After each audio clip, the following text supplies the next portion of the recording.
ay rated SPG. Striktong patnubay at gabay ng magulang ang kailangan. Maaaring may masiselang tema, lengguwahe, karahasan, sexual, horror o droga na hindi angkop sa mga bata.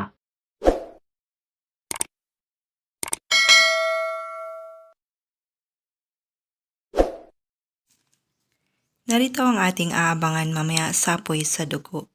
Nabuking na nga si Angel na siya si Kiara Aquino, pero natakasan niya sina Vanessa. Naging wanted ito at pinaghahanap na ng mga pulis. Nakiusap si Vanessa kay Inspector na isama sa paghahanap ang kanyang kapatid, ang totoong Angel Sanggalang. Pero sinabihan siya ng pulis baka umano magkaugali sila ni Kiara Aquino. Samantala, makakatanggap ng tawag si Vanessa. Magpapakilala ang babaeng tatawag na siya umano si Angel Sanggalang, ang tunay niyang kapatid.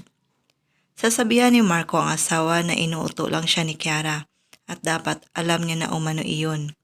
Minamapulate siya nito dahil gusto siyang ma-set up, pero hindi makikinig si Vanessa kay Marco dahil ayon sa kanya, gusto niya itong puntahan para ma-set up niya ito.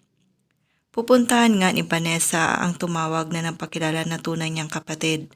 Pero nang dumating ito sa lugar, masusurpresa siya dahil si Kiara ang makakaharap nito. Ano kaya ang binabalak na masama ni Kiara laban kay Vanessa? Abangan!